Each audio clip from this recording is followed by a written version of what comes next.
नमस्कार। ये महाभारत कथा पूरी तरह से वेद व्यास महाभारत के ऊपर आधारित है। यदि आप इसका निरंतर श्रवण करते रहना चाहते हैं तो इस चैनल को सब्सक्राइब जरूर कर लें और आगे आने वाले सभी पॉडकास्ट के नोटिफिकेशन के लिए बेल आइकन को भी ज़रूर से प्रेस कर दें। अब हम सुनेंगे धृतराष्ट्र का प्रजावर्ग से वन जाने की अनुमति लेते हुए क्षमा मांगना और युधिष्ठिर को उनके हाथों सौंपना। युधिष्ठिर ने कहा, महाराज आप जैसा कहते हैं वैसा ही करूँगा। अभी कुछ और उपदेश दीजिए। भीष्म जी स्वर्ग सिधारे श्री कृष्ण द्वारिका चले गए और विदुर तथा संजय भी आपके साथ जा रहे हैं। अब दूसरा कौन रह जाता है जो मुझे उपदेश देगा? मेरे हित का विचार करके इस समय आप जो कुछ उपदेश देते हैं उसी के अनुसार मैं सब कार्य करूँगा। धर्मराज के ऐसा कहने पर धृतराष्ट्र ने कहा, पुत्र अब रहने दो, मुझे बोलने में बड़ा परिश्रम पड़ता है। अब तो मैं जाने की अनुमति चाहता हूँ। यह कहकर वे गांधारी के महल में चले गए। वहाँ जब वे आसन पर बैठे तो धर्मपरायणा गांधारी देवी ने उनसे पूछा, नाथ, महर्षि व्यास ने स्वयं आकर आपको वन जाने की आज्ञा दे दी है और युधिष्ठिर की भी अनुमति मिल गई है। अब आप किस दिन वन को चलेंगे? धृतराष्ट्र ने कहा, गांधारी, अब वन चलने में अधिक विलंब नहीं है। मैं चाहता हूँ प्रजा को बुलाकर अपने मरे हुए पुत्रों के उद्देश्य से कुछ धन दान कर लूँ। यूँ कहकर धृतराष्ट्र ने धर्मराज युधिष्ठिर के पास अपना विचार कहला भेजा। युधिष्ठिर ने उनकी आज्ञा के अनुसार सब सामग्री जुटा दी। फिर कुरुजांगल देश के ब्राह्मण, क्षत्रिय, वैश्य और शूद्र वहाँ एकत्रित हुए। तदंतर महाराज धृतराष्ट्र अंतःपुर से बाहर निकले और वहाँ नगर तथा प्रांत की प्रजा को उपस्थित देखकर बोले, सज्जनों, आप और कौरव चिरकाल से एक साथ रहते आए हैं। कौरवों तथा आप में परस्पर घनिष्ठ स्नेह स्थापित हो गया है। आप दोनों सदा एक दूसरे के हित में परायण रहते हैं। इस समय मैं आप लोगों से कुछ निवेदन करना चाहता हूँ। आप उसे बिना विचारे स्वीकार करने की कृपा करें। मैंने गांधारी के साथ वन में जाने का निश्चय किया है। इसके लिए महर्षि व्यास और उनके नंदन राजा युधिष्ठिर की भी अनुमति मिल गई है। अब आप लोग भी मुझे वन में जाने की आज्ञा दें। इसमें कुछ अन्यथा विचार न करें। हमारे साथ आप लोगों का जो ये प्रेम संबंध सदा से चला रहा है, ऐसा संबंध मेरी समझ में दूसरे देश के राजाओं के साथ वहाँ की प्रजा का शायद ही हो। अब बुढ़ापे ने मुझे और गांधारी को बहुत थका दिया है। इधर उपवास करने के कारण हम भी दोनों अधिक दुर्बल हो गए हैं। युधिष्ठिर के राज्य में मुझे बड़ा सुख मिला है। मैं समझता हूँ दुर्योधन के राज्य में भी कभी इतना सुख नहीं मिला था। एक तो मैं जन्म का अंधा हूँ, दूसरे बुढ़ापे ने मुझ पर अधिकार कर लिया है। इस पर भी मेरे पुत्र मारे गए हैं। ऐसी दशा में वन जाने के सिवा मेरे कल्याण का और क्या उपाय हो सकता है? इसलिए अब आप लोग मुझे जाने की आज्ञा दें।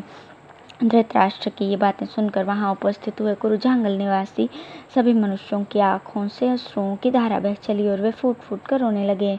उन्हें शोकमग्न होकर कुछ भी उत्तर न देते देखकर धृतराष्ट्र फिर कहने लगे, भाइयों, महाराज शांतनु ने इस पृथ्वी का यथावत पालन किया था। उनके पश्चात ये भीष्म के द्वारा सुरक्षित राजा विचित्रवीर्य के अधिकार में आई। उन्होंने जिस प्रकार इस राज्य की रक्षा की वो आप लोगों से छिपा नहीं है। तदंतर मेरे भाई पांडु ने इसका विधिवत पालन किया था। इसे भी आप लोग जानते हैं। अपने प्रजा पालन रूपी गुण के कारण ही वे आप लोगों के परम प्रिय हो गए थे। पांडु के पश्चात मैंने आप लोगों की भली या बुरी जैसी बन सकी सेवा की है, किंतु उस समय मुझसे जो अपराध हो गए हैं उन्हें आप लोग क्षमा कीजिएगा। दुर्योधन ने जब अकंटक राज्य का उपभोग किया था उस समय उसने भी आप लोगों का कुछ नहीं बिगाड़ा था, केवल पांडवों के साथ अन्याय किया था। किंतु उस दुर्बुद्धि के अपराध और अभिमान के तथा मेरे किए हुए अन्याय के कारण असंख्य राजाओं का महान संहार हो गया है। उस अवसर पर मुझसे भला या बुरा जो कुछ हुआ है उसे आप लोग भूल जाएं। इस बात के लिए मैं हाथ जोड़कर प्रार्थना करता हूँ। मुझे वृद्ध, दुखी और अपने प्राचीन राजाओं का वंशज समझकर क्षमा करें।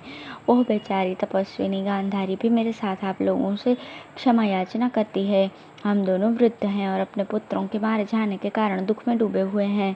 ऐसा जानकर आप हमें क्षमादान देते हुए वन में जाने की आज्ञा दें। आप लोगों का कल्याण हो। हम दोनों आपकी शरण में हैं। ये कुरुकुल भूषण कुंती नंदन युधिष्ठिर आप लोगों के राजा हैं। अच्छे और बुरे सभी समय में आप सब लोग इन पर कृपा दृष्टि रखें। लोकपालों के समान महान तेजस्वी और तथा धर्म और अर्थ के मर्मज्ञ भीम आदि 4 भाई जिनके मंत्री हैं, ऐसे राजा युधिष्ठिर कभी संकट में नहीं पड़ सकते। फिर भी आप लोगों को इनका ख्याल रखना चाहिए। संपूर्ण जीव जगत के स्वामी भगवान ब्रह्मा की भांति ये महान तेजस्वी युधिष्ठिर आप लोगों का यथावत पालन करेंगे। मैं इन्हें धरोहर के रूप में आप लोगों के हाथ सौंपता हूँ तथा आप लोगों को इनके हाथ में दे रहा हूँ। आप लोग अत्यंत गुरु भक्त हैं, अतः मैं आपको हाथ जोड़कर प्रणाम करता हूँ। मेरे पुत्रों की बुद्धि चंचल थी, वे लोभी और स्वेच्छाचारी थे। उनके अपराधों के लिए मैं और गांधारी दोनों आपसे क्षमा की भिक्षा मांगते हैं। धृतराष्ट्र के इस प्रकार कहने पर नगर और प्रांत के रहने वाले सब लोग नेत्रों से आंसू बहाते हुए एक दूसरे का मुख देखने लगे। किसी ने कोई उत्तर नहीं दिया। अब है सांब नामक ब्राह्मण का प्रजा की ओर से धृतराष्ट्र को उत्तर देना। वैशंपायन जी कहते हैं, जन्मेजय कुरुराज की करुण भरी बातें सुनकर वहां एकत्रित हुए सभी लोग दुपट्टों और हाथों से अपना अपना मुख ढक कर रोने लगे। अपने संतान को विदा करते समय पिता और माता को जितना क्लेश होता है उतना ही क्लेश कुरुजांगल निवासी मनुष्यों को हुआ। वे शोक से संतप्त हो उठे और अपने सोने हृदय में धृतराष्ट्र के प्रवासजन्य दुख को धारण करके अचेत से हो गए। फिर धीरे धीरे उनके वियोग जनित क्लेश को कम करके उन सब ने आपस में बात करके अपनी अपनी राय उत्पन्न की। तदंतर एक मत होकर उन्होंने राजा की बात का उत्तर देने का भार एक ब्राह्मण पर रखा।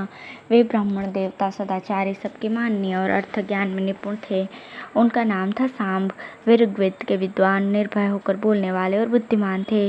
उन्होंने उठकर महाराज को आदर देते और सारी सभा को प्रसन्न करते हुए इस प्रकार कहना आरंभ किया। राजन, यहाँ उपस्थित हुए सब लोगों ने अपना विचार प्रकट करने का सारा भार मुझ पर रखा है, इसलिए मैं ही उनकी बातें आपकी सेवा में निवेदन करूँगा। आप सुनने की कृपा करें। महाराज, आप जो कुछ कहते हैं वो सब उचित ही है, इसमें असत्य का लेश भी नहीं है। निसंदेह हम में और आप में परस्पर घनिष्ठ स्नेह स्थापित हो चुका है। इस राजवंश में कभी कोई भी ऐसा राजा नहीं हुआ जो प्रजा का पालन करते समय सबका प्रिय न रहा हो। आप लोग पिता और बड़े भाई के समान हमारा पालन करते रहे हैं। राजा दुर्योधन ने भी हमारे साथ कोई अनुचित बर्ताव नहीं किया है। परम धर्मात्मा महर्षि व्यास जी आपको जैसी सलाह देते हैं वैसा ही कीजिए, क्योंकि वे हम सब लोगों के परम गुरु हैं। आपसे बिछड़ जाने पर हम बहुत दिनों तक दुख और शोक में डूबे रहेंगे। आपके सैकड़ों गुणों की याद हमें भूल नहीं सकती। महाराज शांतनु, राजा चित्रांगद और भीष्म द्वारा सुरक्षित आपके पिता विचित्रवीर्य ने जिस प्रकार इस पृथ्वी का पालन किया है तथा आपकी देखरेख में रहकर राजा पांडु ने जिस प्रकार इस राज्य की रक्षा की है, उसी प्रकार आपके पुत्र दुर्योधन ने भी हम लोगों का यथावत पालन किया है। उन्होंने रत्ती भर भी हमारी बुराई नहीं की है। हम लोग पिता के समान उन पर विश्वास करते थे और उनके राज्य में बड़े सुख से जीवन व्यतीत करते थे। यह बात आपसे छिपी नहीं है। बड़ी बड़ी दक्षिणा प्रदान करने वाले धर्मात्मा राजा युधिष्ठिर तो प्राचीन काल के पुण्यात्मा राजर्षि कुरु और संवर्ण आदि के तथा राजा भरत के बर्ताव का अनुसरण करते हैं। इनमें कोई छोटे से छोटा दोष भी दिखाई नहीं देता। इनके राज्य में आपके द्वारा सुरक्षित होकर हम सदा सुख से ही रहते आ रहे हैं। आपका या आपके पुत्र का कोई सूक्ष्म से सूक्ष्म अपराध भी हमारे देखने में नहीं आया। महाभारत युद्ध में जो जाति भाइयों का संहार हुआ है और उसके विषय में जो आपने दुर्योधन के अपराध की चर्चा की है, इसके संबंध में भी मैं आपसे कुछ निवेदन करना चाहता हूँ। कौरवों के मारे जाने में न दुर्योधन का हाथ है न आपका। कर्ण और शकुनि ने भी कुछ नहीं किया है। हमारी समझ में तो ये देव का विधान था जिसे कोई टाल नहीं सकता था। पुरुषार्थ को देव से मिटना असंभव है। उस युद्ध में 18 अक्षौहिणी सेनाएं एकत्रित हुई थी, किंतु भीष्म, द्रोणाचार्य, कर्ण और कृपाचार्य आदि कौरव पक्ष के प्रधान योद्धाओं ने तथा सात्यकी, धृष्टद्युम्न, भीम, अर्जुन, नकुल और सहदेव आदि पांडव पक्ष के वीरों ने 18 दिनों में ही सबका संहार कर दिया। ऐसा विकट संहार देवी शक्ति के बिना कदापि नहीं हो सकता था। अतः उन राजाओं के वध में आपके पुत्र दुर्योधन, आपके सेवक महावीर कर्ण तथा शकुनि भी कारण नहीं है। उस समय जो हजारों राजा मौत के घाट उतारे गए, वो सब देव की ही करतूत समझिए। इस विषय में कोई दूसरा क्या कह सकता है। आप इस संपूर्ण जगत के स्वामी हैं, इसलिए हम आपको सबसे श्रेष्ठ और धर्मात्मा मानते हैं तथा आप और आपके पुत्र के साथ अपनी हार्दिक सहानुभूति प्रकट करते हैं। परमात्मा करे महाराज दुर्योधन ब्राह्मणों के आशीर्वाद से अपने सहायकों सहित वीरलोक को प्राप्त हों। आप भी धर्म में ऊंची स्थिति और पुण्य प्राप्त करें। आप संपूर्ण धर्मों को ठीक ठीक जानते हैं, इसलिए उत्तम व्रतों के अनुष्ठान में लग जाइए। पांडुनंदन राजा युधिष्ठिर पहले के राजाओं द्वारा स्वीकृत किए हुए ब्राह्मणों के अग्रहार तथा परिबर्ह की रक्षा करते हुए हैं। ये दीर्घदर्शी, कोमल स्वभाव वाले और जितेंद्रिय हैं। इनके मंत्री उच्च विचार के हैं। इनका हृदय बड़ा ही विशाल है। ये शत्रुओं पर भी दया करने वाले और परम पवित्र हैं। बुद्धिमान होने के साथ ही ये हम सब लोगों को सरल भाव से देखने वाले हैं और हम लोगों का सदा पुत्रवत पालन करते हैं। ये पांचों भाई बड़े पराक्रमी, महात्मा तथा पूर्ववासियों के हित साधन में लगे रहने वाले हैं। कुंती, द्रौपदी, उल्लूपी और सुभद्रा भी कभी प्रजा के प्रतिकूल व्यवहार नहीं करेंगी। आपका प्रजा के साथ जो स्नेह था उसे युधिष्ठिर ने और भी बढ़ा दिया है। नगर और प्रांत के लोग कभी उनकी अवहेलना नहीं कर सकते। इसलिए महाराज, आप युधिष्ठिर के विषय की चिंता तो छोड़ ही दीजिए और अपने धार्मिक कार्यों के अनुष्ठान में लग जाइए। आपको समस्त प्रजा का नमस्कार है। सांब के धर्मानुकूल और गुणयुक्त वचन सुनकर समस्त प्रजा उन्हें साधुवाद देने लगी तथा सबने उनकी बात का अनुमोदन किया। धृतराष्ट्र ने भी बारंबार सांब के वचनों की सराहना की और सब लोगों ने सम्मानित होकर धीरे धीरे सबको विदा कर दिया। तत्पश्चात हाथ जोड़कर उन ब्राह्मण देवता का सत्कार किया और गांधारी के साथ फिर वे अपने महल में चले गए। धन्यवाद।